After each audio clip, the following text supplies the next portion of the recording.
I love machinery that works. I hate piles of rust. But you do get attached to it, but you know it's right to let it free. This is reincarnation for the 1218. Not many times do you get a chance at a second life that's going to run. So it's exciting, but it's also sad. I'm losing a friend. They built these engines here in Norfolk. We all practically grew up as it was built back in the 40s. A lot of our relatives worked on them, worked in the East End shops and built them, see?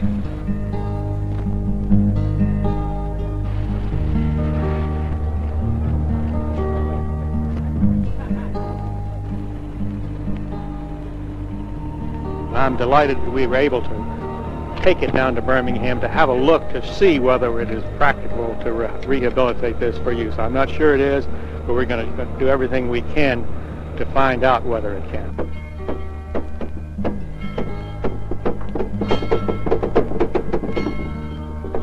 You just start taking it apart. That's what you do. You start taking it apart. And the further you go into it, the more you find wrong. Everything you take apart, you measure it, you check it against the drawing if you have one. Some problems, you look at them at first, the thing is ruined. But you look at it a while, and then you get somebody else to look at it, And everybody will have a different slant on it. And pretty soon somebody will suggest something. You'll either say, well, that's the dumbest thing I ever heard, or let's try it. Since I came to work up here in February, I have made countless number of parts. I can't begin to tell you how many, different kinds of parts, and every day is something different. There's guys here that work 5 days a week in this place, and they go home to Chattanooga or Atlanta, and they work with those steam engines all week, and it's like in their blood.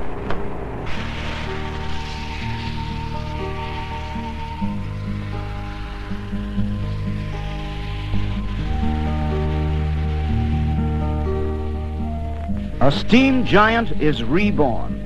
Norfolk & Western's Class A number 1218 is back on the high iron after a quarter-century of silence.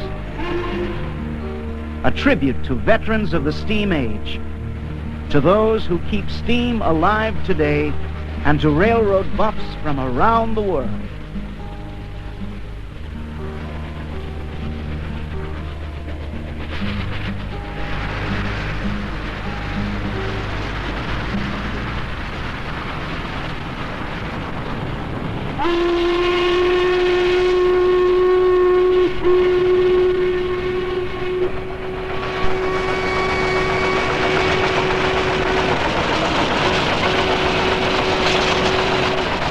Between 1936 and 1959, Norfolk & Western built 43 of its all-purpose Class A design in its Roanoke, Virginia shops. With more than 6,000 horsepower and 114,000 pounds of tractive effort, the A's could handle anything. In World War II, it was used on handling troop trains mostly. And some of the passenger trains got too heavy for the Class K to handle. So it was a combination fast freight passenger and general purpose locomotive. And it still was the bread and butter locomotive that handled our heavy gold drive. Number 1218 was built in 1943 and assigned to time freights out of Portsmouth, Ohio, operating on passenger-like schedules. She was retired in '59, the only A to survive scrapping in the transition to diesel. The locomotive was sold as a steam generator, but eventually found a home as a static display in the Virginia Museum of Transportation. Norfolk Southern Corporation restored number 1218 and placed her in excursion service in 1987. 75,000 people ride behind number 1218 and other excursion locomotives every year.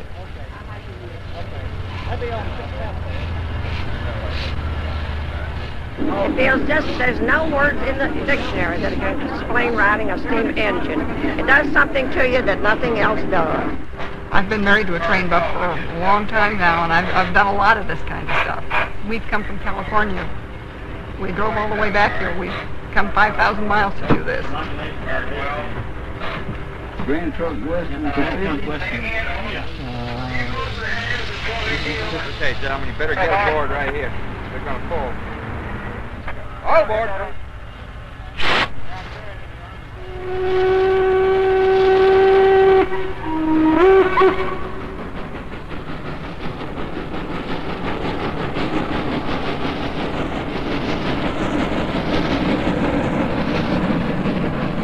I'm riding so I can enjoy the 1218, the Norfolk Southern Steam.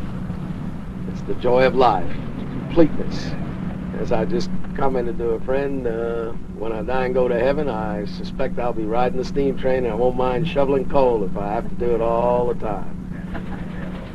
If I have to go to hell, I'll still shovel coal and still ride steam.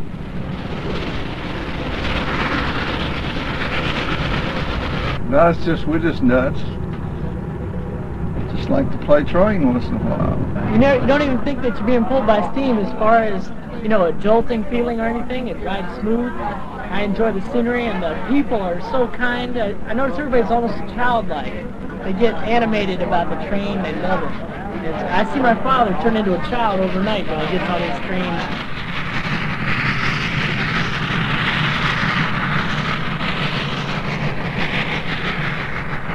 In a way, we are creating a part of history with these trains. The use of a steam locomotive, which is something out of the past, and the types of cars that we preserve give people now an opportunity to do something that many of them never had a chance to do in the years of the steam train and just multitudes of passenger trains that crossed this country. There's something special about a steam locomotive that nothing else will match. Just to hear the sound of that whistle. Fantastic.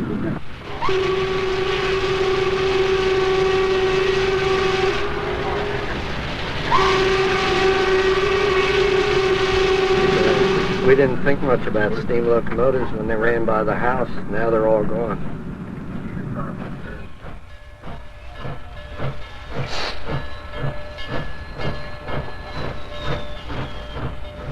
That lonesome whistle brings them right out of the woodwork, or out of bed, or down from the hills.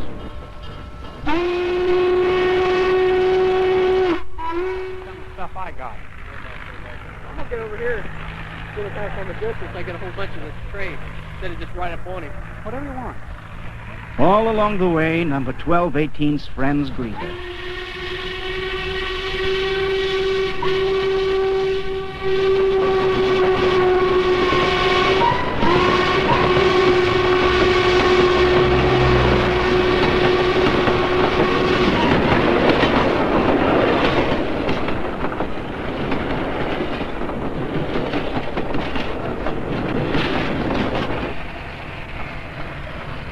Smoke. See the black smoke? You have to close when he comes up here, because the cinders might get in your eyes after he gets up here. See if you blow the whistle. No, you don't have to yet, Alana.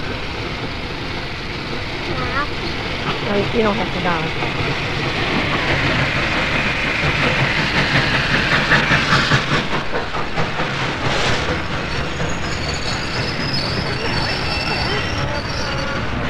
You see it? Yeah. Isn't that fun? Yeah. I want to get in it. You want to get in it? Yeah. Hang on. Got it? The locomotive attracts both parents and their children. Well, when I take my kids over to CVA, they're just sort of mystified by it. It's just such a massive thing, and a child is just so fragile in comparison to it. It's a very charismatic thing.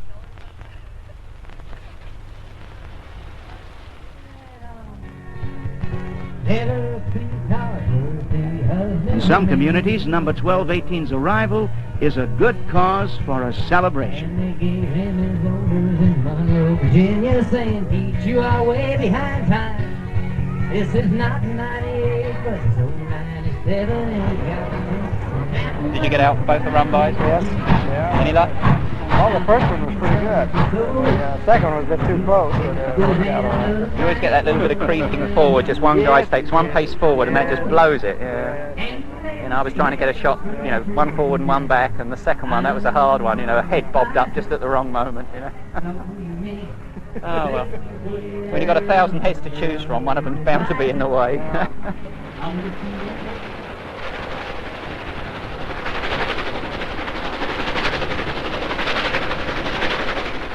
Along the route, retired steam railroaders remember. Well, it always made you feel good to get up on one of them and know that it was a challenge. Just to what you could do with that engine. How you could fire it, how you could keep steam, you readjust it, and the people along that right away would look at you as though, man, I'd like to have his job. That sure is a job of prestige. Used to come in the passenger station when I was a foreign passenger, and my cousin was sitting there, and she said, I didn't know you was such an important man. I was nothing but a fireman. We come around them curves there at Higby, and he really wanted to show me what to do, man. He skinned her back. I mean, we went by Sally's. I don't think Sally even knew we went by there. But the speedometer showed 92 miles an hour. Like you said there, you asked me if I was scared, but I did. I wanted to go just as fast as it'd go because I felt safe with that engine there.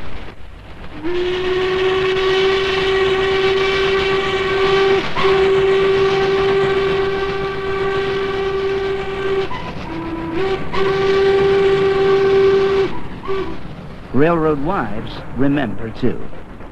I still think of my husband anytime I hear a train whistle because he lived railroading his entire life. And I think more so after he retired than before. And he talked railroading about 18 hours a day. I don't think he slept much more than 6 hours. He's afraid he'd miss something and talking about railroading. Today's steam enthusiasts come from everywhere and in all varieties.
Oh, my husband and I are rail buffs. We're from Connecticut. My name is John C. Hamill. I'm from Northern Virginia, Fairfax Station. Well, my name's David Potter and I'm from Sydney, Australia. My name's Eric Cooper. I come from a little city called Alloa in Scotland. It's right in the middle of Scotland. Where's West Virginia? Or what state are we in? Ohio. Most keep busy. Look, I'm busy at the moment. I'd rather take interest in this. Some are camera shy. I'll be indicted. I don't want to be in television. But a steam excursion with number 1218 is not the place to avoid cameras.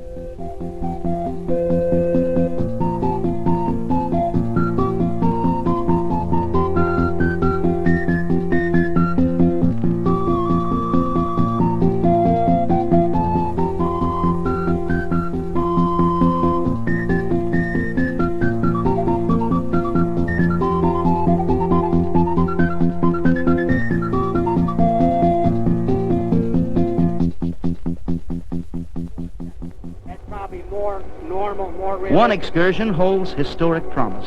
It features number 1218 paired with Class J number 611, a restored Norfolk and Western steam passenger locomotive. A photo session is arranged the night before. Cable release.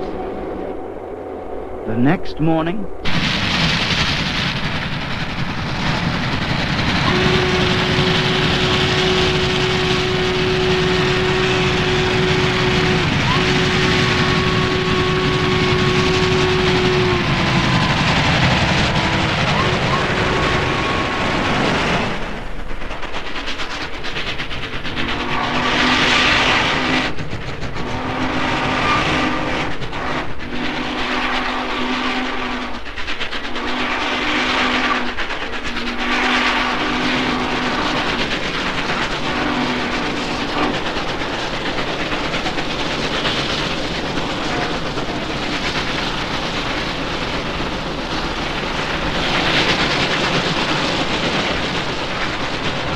Well, I'll tell you, I've never in my life thought that I would ever see two trains, two steamers, neck and neck, fighting upgrade and downgrade. And I wet my pants 15 times today. The most magnificent sight I ever laid eyes on. 1218 and 611. I've ridden behind both separately, but never together. And this is what it's all about, folks. Norfolk Southern steam specials. The power of S squared, which means the power of steam doubled.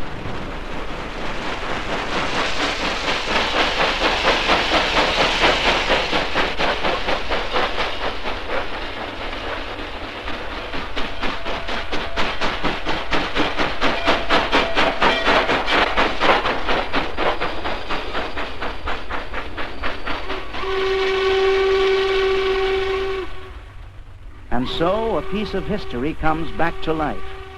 Class A, number 1218, a monument in steel to those who designed and built her, and who maintained and operated her. She belongs not just in the past, but in the present and future, with those for whom smoke and cinders are a way of life. She belongs to the steam people. I think it was built to run forever, with a little maintenance. On across the field, I can hear her gentle song, reaching for me 3 years so long. I can feel the rumbling as that train comes into sight.